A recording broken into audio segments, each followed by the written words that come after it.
வணக்கம் மக்களே, இது vlog பாகம் 10.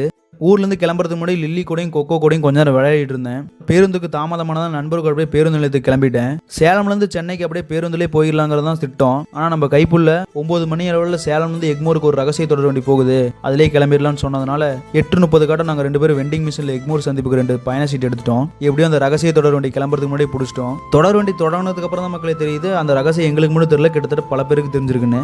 வேற வழியே இல்லாமல் காற்ற வாங்கிட்டு கதவை பக்கத்தில் உட்காந்து என்னோட பயணத்தை ஆரம்பிச்சிட்டேன். ஃப்ரேம் நல்லா இருக்கு, இன்ஸ்டாகிராம் கதைக்காக 2-3 புகைப்படம் எடுக்க சொல்லி என்னோட தொலைபேசியை கைப்புள்ள கிட்ட கொடுத்துருந்தேன். ஆனா கைப்புள்ள கடலை போட்டு பண்ண வேலைகளை பாருங்களேன். தொடர்வண்டி பயணத்திலேயே முக்கியமானவங்க இவர் தான் நண்பர்களே.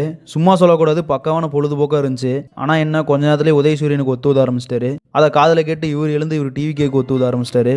2 பேருக்கு நடுவுல தான் போட்டியே. எக்மோருக்கு 2 நிறுத்தம் முன்னாடி கூட்டம் குறைஞ்சதுனால 10 மணி துளி அளவுக்கு எங்களுக்கு சீட்ல உட்காரதுக்கு இடம் கிடைச்சது. ஆனால் கண்ணை ஒழுங்காக மூடி திறக்கிறதுக்குள்ளே எக்மோர் முடிவுக்கு தொடர் வண்டி வந்து சேர்ந்துருச்சு. 2 பேரும் அரை தூக்கத்திலே பேருந்துக்காக வெயிட்டிங்கில் இருந்தோம். கிடைச்சதும் கைப்புள்ள தலை சாஞ்சிட்டான். திருநகருக்கு 2 டிக்கெட்டை கொடுங்கன்னு நடத்தினர்கிட்ட கேட்டால் அது எங்கே இருக்குன்னு எங்கிட்ட திருப்பி கேட்குறாரு. சரி அரும்பாக்கத்துக்கு கொடுங்கன்னு வாங்கி பஸ் ஸ்டாப்பில் இறங்கி பார்த்தா தான் தெரியுது நாங்கள் இருக்கிற பிஜிக்கு எங்களுக்கு கிட்டத்தட்ட 3 கிலோமீட்டர் தொலைவு இருக்குது. கோமாளியில் ரவிமோகனுக்கு கிடைச்ச பிஆர் மாதிரி எங்களுக்கு அந்த நேரத்தில் இந்த ஆட்டோக்காரன் நான் கிடைச்சாரு. 100 ரூபாய்க்கு எங்கள் பிஜிக்கு முன்னாடி வந்து இறக்கி விட்டு கிளம்பிட்டாரு. ரூமுக்கு வந்தது ஒரு குட்டி தூக்கத்தை போட்டு எழுந்து ஃபேஸ் கேர்லாம் பண்ணிட்டு ரெடி ஆகிட்டேன்.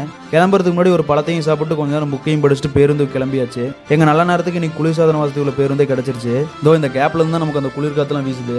இறங்கினது இன்னைக்கு கிளாஸுக்கு நேரடியாக கிளம்பியாச்சு. ஊருக்கு போயிட்டு ஒரு இடைவேளையில் உள்புற சீரமைப்புலாம் பண்ணியிருப்பாங்க போல, அதனால கைப்புள்ளைக்கு ஒரே இன்ப அதிர்ச்சி.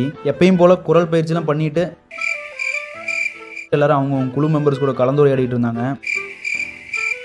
எல்லாருமே ஸ்டேஜில் ப்ராக்டிஸ் பண்ணி முடிச்சது நாளைக்கு வந்து மெயின் ப்ளே பண்ண சொல்லிட்டாங்க. அவ்வளோதான் இன்றைக்கான வகுப்புகள் நடந்துச்சு. மதிய உணவுக்காக நாங்கள் 2 பேரும் சாலை ஓரத்தில் இருக்கக்கூடிய கடைகளில் பிரிஞ்சை சாப்பிட்டு ரூமுக்கு வந்து உறங்கிட்டோம் நண்பர்களே.